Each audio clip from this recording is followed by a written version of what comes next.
পয়গম্বর হযরত আলীকে ডাকতে বললেন, আলী রে, তোমার কান্নার কোনো কারণ নাই, তোমার টেনশন করার কোনো দরকার নাই, তুমি একটু বসো, তুমি একটু ওয়েট করো। আমার ভাইরা, কিতাবের লিখক কিতাবের মধ্যে বয়ান করেছেন, সঙ্গে সঙ্গে আমার আপনার পয়গম্বর জমিনের মধ্যে বাজানরে বসা অবস্থায় ছিল, জমিনের মধ্যে দণ্ডায়মান হয়ে গেল। আল্লাহর পয়গম্বর সূর্যের দিকে বাজানরে হাত উঁচু করলেন, সূর্যকে ডাকতে বলল, সূর্য রে,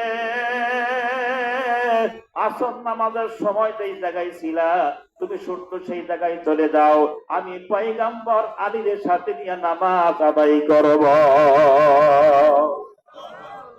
আমার ভাইরা, আমার বন্ধুগণ, আল্লাহর পয়গম্বর যখন সূর্যকে এই কথা বলছেন বাজান, মুহূর্তের মধ্যে প্রভা সূর্য আসর নামাজের সময় যেই জায়গায় ছিল সেই জায়গায় যাইতে 1 সেকেন্ড দেরি করে নাই। জোরে কোন মারহাবা।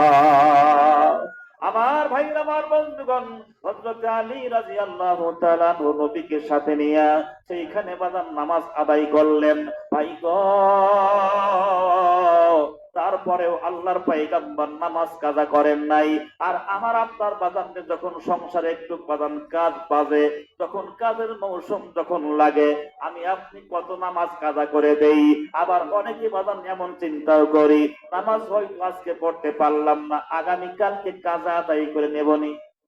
এরকম মুসল্লি আছে না নাই? আর কিছু কিছু লোক এমন আছে, নামাজ সঙ্গে চলে যাচ্ছে, ওর কোনো খবরই নেই। আমার ভাইরা, আমার বন্ধুগণ, জান্নাতি মানুষগুলো যখন জাহান্নামীদেরকে ডাকতে বলল, ভাইরে, তোমরা কোন কারণে জাহান্নামের মধ্যে আসছো?